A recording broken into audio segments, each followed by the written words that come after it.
जनन की, विशिष्ट जनन की जो दूसरी विधि है उसका नाम है अनिषेक बीजता। इसमें क्या होता है कि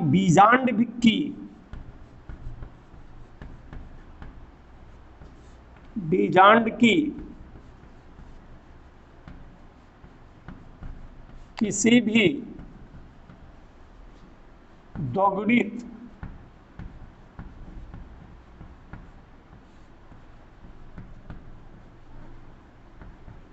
कोशिका अथवा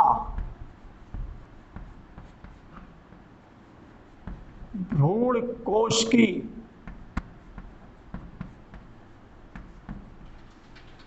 असमान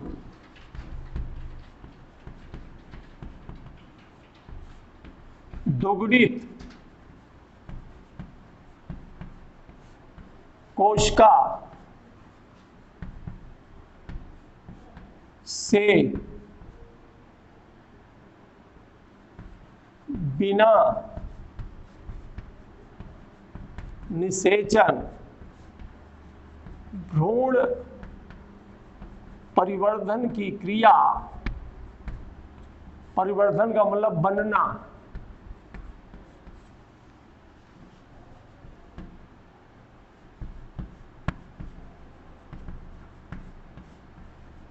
क्रिया को अनिषेक बीजता कहते हैं।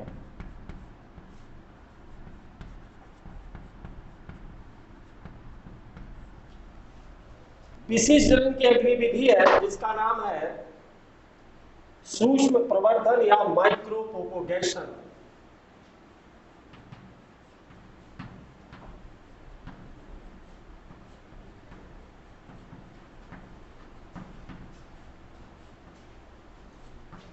माइक्रो प्रोपोगेशन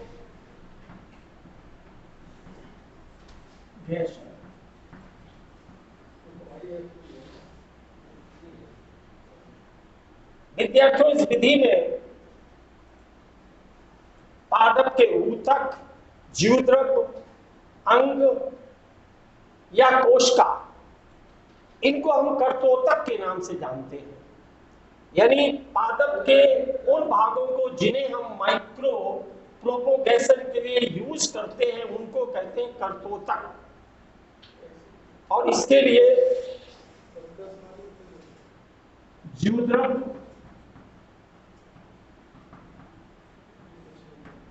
कोशिका,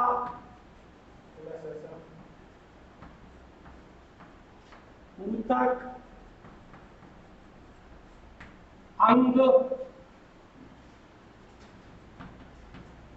या अंग तंत्र, ये जो भी मैंने लिखे इनको कर्तोतक है। यानी वह भाग जिसे हम सूक्ष्म प्रवर्धन के लिए प्रयुक्त करते हैं, जिसके माध्यम से हम माइक्रो प्रोपोगेशन की क्रिया को संपादित करते हैं जनन के लिए, उस पादप, जीवद्रव, कोशिका या ऊतक या अंग तंत्र को हम कहते हैं कर्तोतक।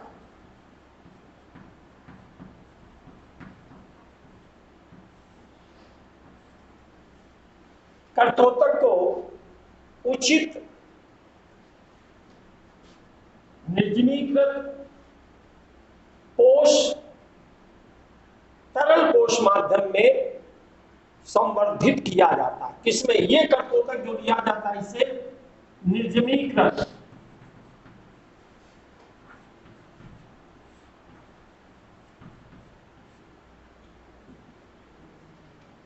उचित कोश माध्यम, और ये कोश माध्यम क्या होगा? विलयन होगा, इसमें सभी पोषक पदार्थ मिले होंगे, में पात्रे संवर्धन, पात्रे संवर्धन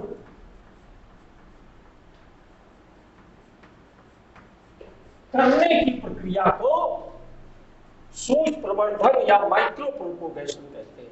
ये इन जैसे जीव द्रव्य कोशिका ऊतक अंग या अंग तंत्र जिन्हें हम कर्तोतक कहते हैं, इन्हें लिया जाता है। फिर निर्जमीकृत हम पात्र लेते हैं जिसे निर्जमीकृत करते हैं, उसमें कोई जीवाणु नहीं रह पाता है। निर्जमीकृत उचित पोष माध्यम में संवर्धित किया जाता है और किसी पात्र में, चूंकि यह पात्र में होती है, इस संवर्धित करने की क्रिया को कहते हैं सूक्ष्म प्रवर्धन। जब पात्र में इसमें संवर्धित किया जाता है तो संवर्धन से सबसे पहले इसमें कैलस का निर्माण होता है। कैलस का मतलब होता है कि कोशिकाओं का एक समूह। कैलस निर्माण के बाद इसमें कोशिकाओं में विभेदीकरण होता है। विभेदीकरण, कैलस निर्माण के बाद कोशिकाओं में विभेदीकरण होता है और विभेदीकरण के बाद इसमें मूलांकुर और प्रांकुर इनका प्रादुर्भाव होता है, यानी प्ररोह तंत्र और जड़ तंत्र का निर्माण होता है। और ऐसे जो छोटे छोटे पादप बनते हैं उनको कहते हैं पादपक। पादपक, इन पादपों को फिर पहले लगाया जाता, बाद में जिन माध्यमों में, यानी फिर इन्हें बाद में जहां पर इन्हें रोपण करना है उन्हें उन स्थानों पर स्थानांतरित कर दिया जाता है, यानी आवश्यक स्थानों पर स्थानांतरित कर दिया जाता है।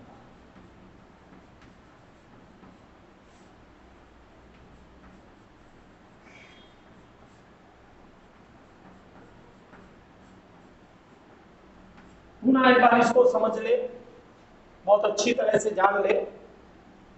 देखिए ये विधि जो मेडिसिनल प्लांट है, कुछ सजावटी पादप है, जिन पादपों की बहुत बड़ी संख्या में मुझे आवश्यकता है, ऐसे पादपों में को कम समय में बहुत बड़ी संख्या में प्राप्त करने की या उगाने की एक ये विधि है जिसका नाम है सूक्ष्म प्रवर्धन। जैसा कि मैंने पहले आपको बताया कि जीव द्रव्य ले ले, चाहे किसी पादप का, या कोशिका ले ले, या ऊतक ले ले, अंग या अंग तंत्र को ले ले, ये जो पार्ट्स हम लेंगे ऊतक संवर्धन के लिए जिसका हम उपयोग करेंगे उसे कर्तोतक कहते हैं। इससे निर्जमीकृत उचित पोष माध्यम में या विलयन में पात्र संवर्धन किया जाता है, जिसमें पादप के लिए आवश्यक पदार्थ जैसे ऑक्सिन और साइटोकिनिन जैसे हार्मोन्स उसमें डाले जाते हैं। और ये जो पोष माध्यम है ये अगार अगार का बनाया जाता है, एक एल्गी है, उसमें इनको संवर्धित किया जाता है। तो सबसे पहले इन कर्तोतक से कैलस का निर्माण होता है। कैलस क्या है, एक बहुत सारी कोशिकाओं का एक समूह जैसा बन जाता है, उसे हम कैलस नाम देते हैं, यानी अभेदित कोशिकाओं का समूह। इन कोशिकाओं में विभेदीकरण होता है, यानी जब हम विभाजन पढ़ेंगे तो उसमें डिवीजन सेल्स का पहले विभाजन होता है, फिर एलोंगेशन ऑफ सेल होता है, फिर उसमें विभेदीकरण होता है। यानी अब विभेदीकरण का मतलब यह है कि जो कोशिकाओं का एक समूह बना जिसे कैलस कहते हैं, उससे पादप का प्ररोह तंत्र भी बनेगा और मूल तंत्र भी बनेगा। जो पादप में दो प्रमुख तंत्र पाए जाते हैं, एक से पत्तियों का निर्माण होगा, एक से जड़ों का निर्माण होगा। तो ये विभेदीकरण इसी कहते हैं, उनसे निर्माण होना प्ररोह तंत्र का और जड़ तंत्र का। जब निर्माण हो जाता तो ये छोटे छोटे जो पादप बनते हैं इनको पादपक कहते हैं। इन्हें छोटे छोटे पात्रों में प्रयोगशाला में लगा दिया जाता है। और जब ये थोड़े से बड़े हो जाते हैं पादप, तब इन्हें आवश्यक स्थानों पर जहां हमें इन्हें रोपित करना है वह इन्हें रोपित कर दिया जाता है। इस प्रकार बहुत ही थोड़े समय में किसी बहुत बड़े भूभाग को हमें विकसित करना है, वहां पर पादपों को लगाना है। इस प्रक्रिया को अंजाम देने के लिए इस सूक्ष्म प्रवर्धन विधि के द्वारा बहुत बड़े पैमाने पर पादपों का निर्माण किया जाता है। ये जनन की एक स्पेशल जो है मेथड है रिप्रोडक्शन की। तो इस तरह से पादपों का निर्माण सूक्ष्म प्रवर्धन के द्वारा किया जाता है। अब अगला जो चरण है, अंतिम जनन की जो विशेष विधि है, जिसका अध्ययन इसके पूर्व के चैप्टरों में हम कर चुके हैं, कायिक जनन। जब मैंने जीवों में जनन पढ़ा, विस्तार से इसको पढ़ा, यहाँ भी इसको देख लेते हैं। इसको भी जनन की विशिष्ट विधि के अंतर्गत रखा गया है। सबसे पहले हम ये जान लें कि कायिक जनन होता क्या है। इसका सीधा सा ये तात्पर्य है, कायिक माने काया।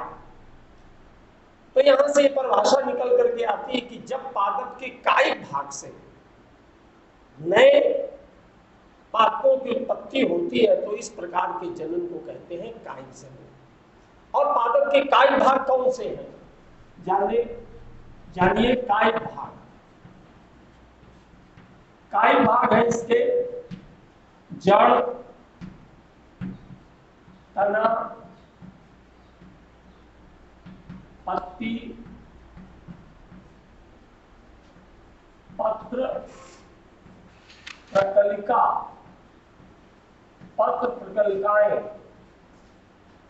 पुष्पों में पाई जाती हैं। ये कायिक भाग है। इन कायिक भागों से जब नए पादपों की उत्पत्ति होती है तो इसे हम कहते हैं कायिक जनन या कायिक प्रवर्धन।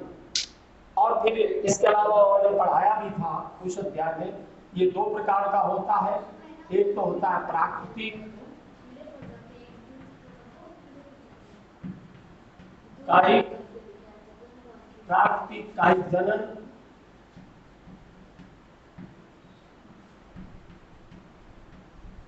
और जो दूसरा है उसको कहते हैं कृत्रिम कायिक जनन।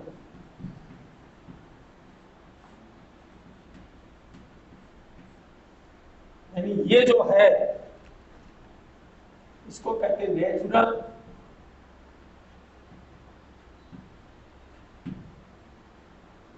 वेजिटेटिव रिप्रोडक्शन, और ये आर्टिफिशियल है।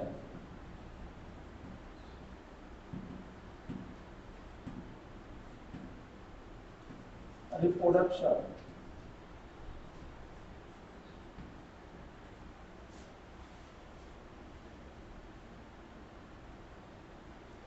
इनका विस्तार से हम पिछले वीडियोज में अध्ययन कर चुके हैं। इसके अलावा इसमें एक और जो विधि है जिसका नाम है बहुभ्रूणता, इसी अध्याय के अंतर्गत है। बहुभ्रूणता, पॉलीब्रियोनी,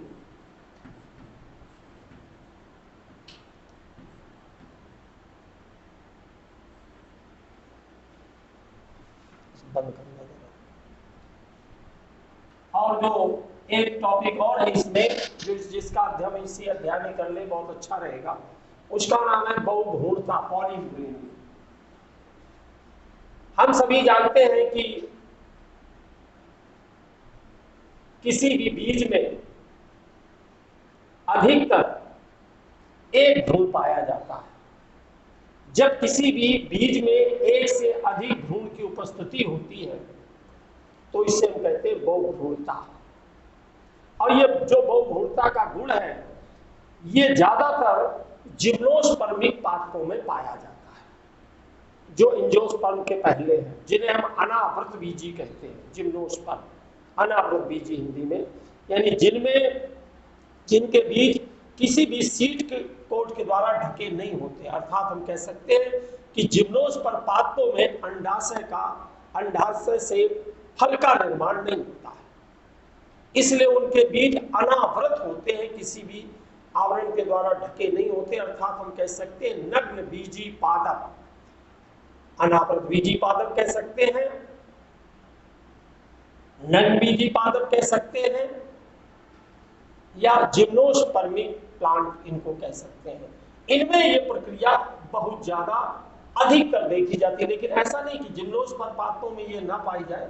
जिम्नोस्पर्म पादपों में भी ये प्रक्रिया पाई जाती है, जिनके उदाहरण है नींबू है, संतरा है, जामुन है, तंबाकू है, प्याज। तो जो एंजियोस्पर्म पादप है उसमें नींबू, जामुन, तंबाकू और प्याज, इनमें भी ये बहुभ्रूणता का गुण पाया जाता है, जिनके एक भ्रूण में यानी एक बीज में एक से अधिक भ्रूणों की उपस्थिति पाई जाती है और इसे कहते हैं बहुगुणता। उदाहरण है नींबू, जामुन, तंबाकू और प्याज।